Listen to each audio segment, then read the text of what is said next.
បាទខ្ញុំសូមជម្រាបសួរលោកស្រីគង់សុរិតាបាទចាជំរាបសួរបងបាទអរគុណលោកស្រីដែលបានអនុញ្ញាតឲ្យវិទ្យុបារាំងអន្តរជាតិ AFE ជួបសម្ភាសតាមខ្សែទូរស័ព្ទជាភ្ញៀវប្រចាំថ្ងៃសម្រាប់រាត្រីនេះបាទដោយលោកស្រីបានដឹងហើយថាអស់រយៈពេលជាង3ខែមកនេះដែលពិភពលោកទាំងមូលរួមទាំងកម្ពុជាផងកំពុងតែរងវិបត្តិដោយសារជំងឺ COVID-19 នៅកម្ពុជាចំពោះមុខវិបត្តិ COVID-19 នេះអាជីវកម្មទូទៅត្រូវរងផលប៉ះពាល់ខ្លាំងហើយនឹងកាន់តែធ្ងន់ធ្ងរពីមួយថ្ងៃទៅមួយថ្ងៃក្នុងនាមលោកស្រីជាសហគ្រិនម្នាក់ដែលមានអាជីវកម្មនៅក្នុងដៃរហូតដល់ជិត10ឯណោះសូមអញ្ជើញលោកស្រីអាចរៀបរាប់បានទេថាតើមុខរបររបស់លោកស្រីនៅពេលបច្ចុប្បន្នមានការជួបការលំបាកអ្វីខ្លះនៅក្នុងអំឡុងពេលនៃជំងឺ Covid កំពុងរាតត្បាតនេះបាទចាអរគុណសម្រាប់សំណួរបងចាដោយសារតែបញ្ហាបច្ចុប្បន្នវាមានការ challenge ខ្លាំងឬក៏យើងជួបប្រឈមមិនមែនតែរូបនេះខ្ញុំម្នាក់ឯគឺអាជីវកម្មទាំងមូលមិនថានៅក្នុងស្រុកឬក្រៅស្រុកហើយជាក់ស្ដែងអាជីវកម្មផងនេះខ្ញុំនឹងវាមានច្រើនវាមានតាក់ទងមួយវិស័យអប់រំតាក់ទងជាមួយនឹង restaurant ឬក៏ហាងកាហ្វេឬក៏ retail ក្រុមហ៊ុន technology អីចឹងណាគឺមានការជួបប្រឈមដូចគ្នា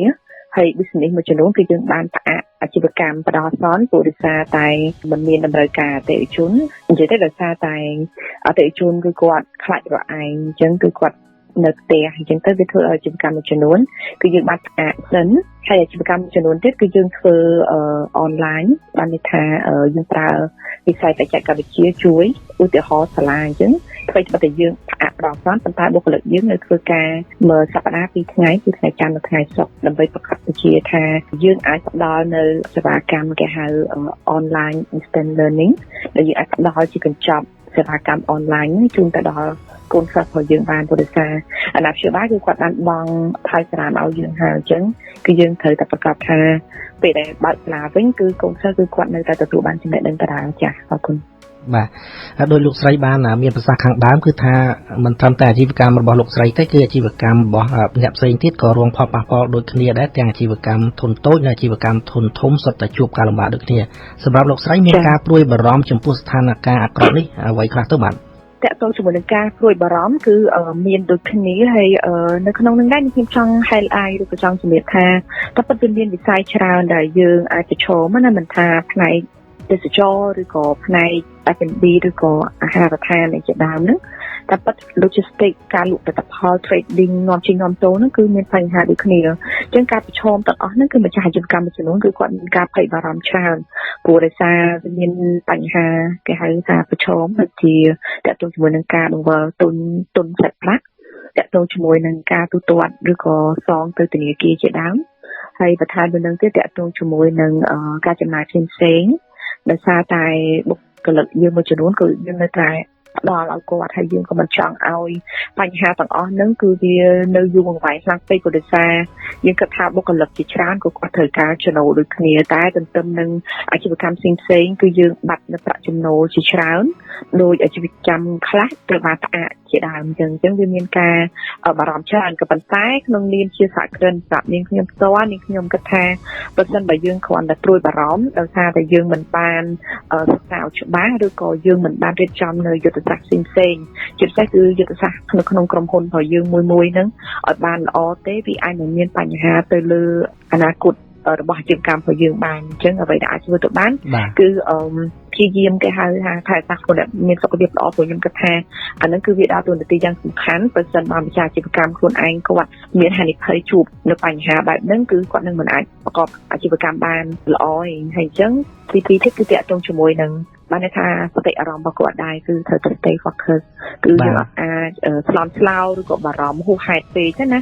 ព្រោះនៅក្នុងបញ្ហាជាច្រើនគឺតែងតែវាមានដំណោះស្រាយវាអាចថាជាមេរៀនមួយដែរសម្រាប់ម្ចាស់អាជីវកម្មមួយចំនួនហើយក៏ជាមេរៀនមួយសម្រាប់ខ្ញុំផ្ទាល់ខ្ញុំអាចនិយាយបានថារយៈក្រោយគឺខ្ញុំវិនិយោគច្រើនសូម្បីតែហាង restaurant មួយទៀតដែលខ្ញុំចង់បើកហ្នឹងក៏យើងត្រូវផ្អាកសិនតែប៉ុន្តែវាយើងត្រូវធ្វើនៅក្នុងខែ4ហ្នឹងអញ្ចឹងណាអញ្ចឹងវាជាឱកាសមួយដែលយើងគួរតែគិតលើ cash flow គឺទុនបង្វិលសាច់ប្រាក់របស់យើងគឺយើងអាចត្រូវតែវិនិយោគបានចឹងថាមានប្រមាណយើងវិនិយោគទាំងអស់យើងត្រូវតែមានគេហៅលុយសកូណា make up បាទតកតងនឹង COVID-19 នេះគេសង្កេតឃើញថាម្ចាស់អាជីវកម្មមួយចំនួននៅកម្ពុជាកន្លងមកមានការផ្អាកបណ្ដោះអាសន្នជាបណ្ដើរហើយអ្នកខ្លះទៀតដែលនៅតែបន្តធម្មតាប៉ុន្តែត្រូវកាត់បន្ថយចំនួនបុគ្គលិកឬក៏កាត់បន្ថយប្រាក់ខែបុគ្គលិកជាដើមតើរវាងជំរើសទាំងពីរនេះលោកស្រីយល់ថាមួយណាដែលសមស្របដែលអាជីវកម្មគួរតែប្រតិបត្តិនៅក្នុងកលៈទេសៈដ៏លំបាកនេះបាទចាសម្រាប់ពួកខ្ញុំផ្ទាល់នេះខ្ញុំតែងតែមើលទៅលើស្ថានភាពឬក៏ស្ថានភាពព័ត៌មានជាពិសេសមកពីក្រសួងពាក់ព័ន្ធមិនថាក្រសួងអប់រំមិនថា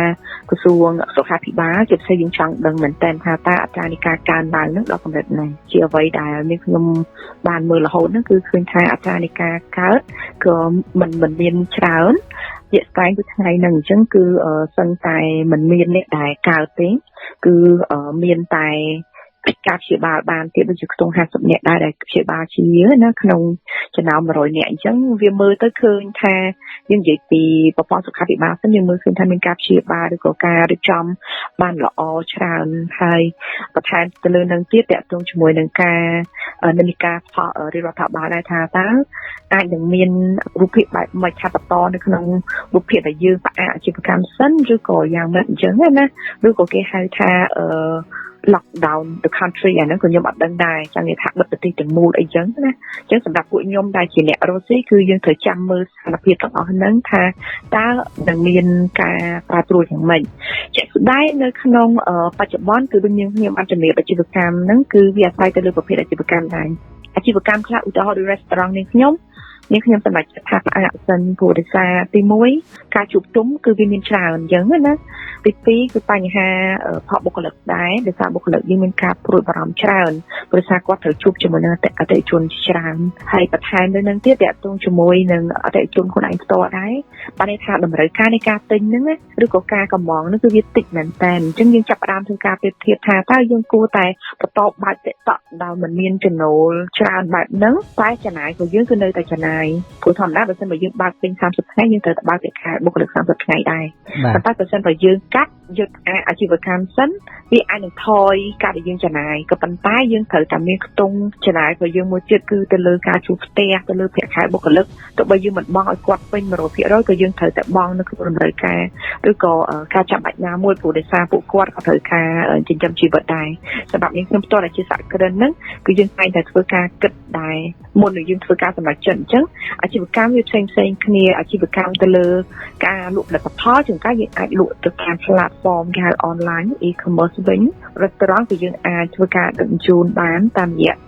e-commerce platform នឹងដូចគ្នាអាជីវកម្មខ្លះដែលយើងអាចដំណើរការបានឧទាហរណ៍ក្រុមហ៊ុន GPS របស់នាងខ្ញុំគឺនាងខ្ញុំនៅអាចឆ្លើយអតិថិជនយើងអាចនិយាយជាមួយអតិថិជនក៏ប៉ុន្តែយើងប្រើ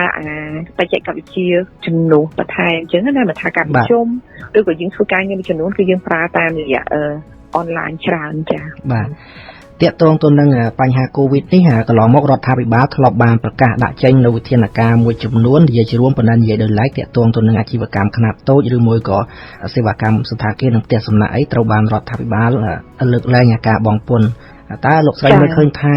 ចំណាត់ការរបស់រដ្ឋាភិបាលចំពោះមុខបញ្ហានេះសម្រាប់ជួយដល់អាជីវកម្មខ្នាតតូចហ្នឹងតើវាគ្រប់គ្រាន់ហើយឬនៅបាទនេះខ្ញុំឃើញថាល្អច្រើនព្រោះដោយសារតែរដ្ឋាភិបាលគាត់មិននៅស្ងៀមបានថាយើង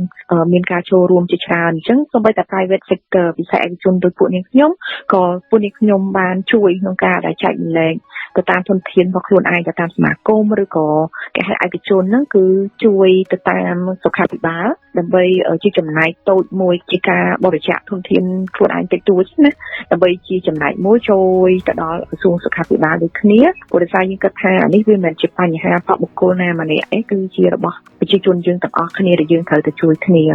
ហើយជាក់ស្ដែងអ្វីដែលរដ្ឋាភិបាលបានបង្កើតឡើងឧទាហរណ៍តាមរយៈខាងធនាគារជាតិឬក៏ថ្មីហ្នឹងគឺមានក្រសួងហិរញ្ញវត្ថុជាដើមដែលមានការបង្កើតនៅ fund គេហៅឈ្មោះគម្រោងរបស់គេហ្នឹងគឺសហហិរញ្ញវិទានទ្រទ្រង់សហគ្រាសធុនតូចនិងមធ្យមដែលមានថវិកាប្រហែលជា$100 លានក្នុងការជួយទៅដល់សហគ្រិនមិនថាបុរសឬក៏ស្ត្រីតែធន SME ហ្នឹងដើម្បីឲ្យគាត់អាច access to finance បានន័យថាគាត់អាចស្វែងរកថវិកាតាមរយៈ ខាងដែលគេរៀបចំនឹងអញ្ចឹងណាបងអញ្ចឹងវាជារឿងដ៏ល្អមួយបានថាក្រៅពីការលើកលែងពន្ធផ្សេងទៅដល់SME ឬក៏សហគ្រាសដែលគាត់ពាក់ព័ន្ធមិនថាខាងទេសចរមិនថា F&B ឬក៏ខាងផ្សេងទៀតទេជាក់ស្ដែងនៅខាងវិស័យអប់រំក៏យើងបានធ្វើការស្នើសុំដែរព្រោះយើងចង់បញ្ជាក់ថាបញ្ហាប្រឈមមិនមែនមានតែការផ្នែកទេសចរឬក៏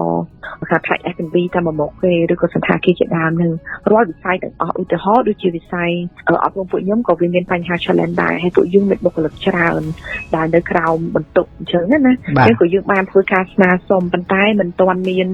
ការបញ្ជាក់ណាមួយនៅឡើយទេប៉ុន្តែនេះខ្ញុំមើលឃើញថាវាជារឿងដ៏ល្អដែរទោះបីមិនមែនតែវិស័យអប់រំបានថាវិស័យផ្សេងទៀតដែលពាក់ព័ន្ធហ្នឹងមានការចូលរួមពីរដ្ឋបាលក្នុងការជួយលើកលែងពន្ធទោះបីយើងមិនបានផ្ទាល់តែក៏យើងបានដល់ប្រយោជន៍ព្រោះមានករណីមួយចំនួនក៏មានការយោគយល់ទៅធនាគារជួយសម្រួលទៅដល់ម្ចាស់សហគ្រិនឬក៏ម្ចាស់ផ្ទះក៏ជាម្ចាស់អគារទាំងអស់ហ្នឹងគឺគាត់មានការបទូបថយបងឧទាហរណ៍ដូចខាងពួកខ្ញុំចេះគឺមានការចុះជាភាគរយទៅដល់អ្នកដែលជួលដូចពួកខ្ញុំដែរយ៉ាងអន់ហ្នឹងក៏បាន20ទៅ30%អញ្ចឹងវាជាការចូលរួមចំណាយទាំងអស់គ្នាចា៎បាទលោកស្រីមួយវិញទៀតតាក់ទងទៅនឹងបញ្ហាបំណុលជាបំណុលដែលម្ចាស់អាជីវកម្មមួយចំនួនបានជំពាក់ធនាគារប្រសិនបើអាជីវកម្មត្រូវបានផ្អាកឬមួយក៏ស្ថានភាពនៃ COVID នេះអូសបន្លាយតទៅមុខទៀតតើលោកស្រីគិតថាពួកគេអាចដោះស្រាយបំណុលនោះបានដែរទេបាទនេះខ្ញុំមិនអាចនិយាយជារួមបានព្រោះដោយសារតែវាប្រភេទបំណុលវាខុសៗគ្នាអញ្ចឹងណាហើយជាក់ស្ដែងអ្វីដែលសំខាន់បំផុតដូចខ្ញុំបានជំរាបមុននឹងអញ្ចឹងអ្វីដែលល្អបំផុតគឺយើងត្រូវតែមានកញ្ចប់ឲ្យយើងខ្លួនឯងដែរបានថាយកលុយពីផ្ទះឲ្យយើងដែរអញ្ចឹងណា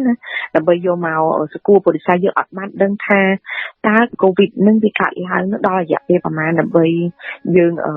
បញ្ចប់បញ្ហានឹងនេះវាអាច2ទៅ3ខែទៀតមួយខែទៀតអានឹងក៏យើងមិនដឹងដែរអញ្ចឹងអ្វីដែលសំខាន់គឺយើងត្រូវតែមានកញ្ចប់ថវិកាមួយសម្រាប់ខ្លួនឯងហើយសួរថាចុះប្រសិនបើម្ចាស់អាជីវកម្មមួយចំនួនគឺអត់មានអានេះវាជាបញ្ហាមួយដែលតាក់ទងជាមួយនឹងការដែលគាត់ធ្វើការទៅជែកជាមួយធនាគារផ្ទាល់ថាតើមានការយោគយល់គ្នាដែរអត់ព្រោះរដ្ឋាភិបាលលោកតែងតែជួយជំរុញបន្ថែមតាមរយៈការដែលគេហៅផ្ដល់ឲ្យទៅធនាគារឬក៏បងឲ្យទៅធនាគារវិញចឹងណាអានេះវាគឺជានីតិវិធីរបស់យើងខ្លួនឯងក្នុងការដែលទៅជែកជាមួយធនាគារដើម្បីឲ្យមានការបន្ទូបន្ថយតែគ្រាន់ថាលទ្ធផលយ៉ាងម៉េចអានឹងនេះខ្ញុំក៏មិនដឹងដែរព្រោះជាក់ស្ដែងនាងខ្ញុំផ្ទាល់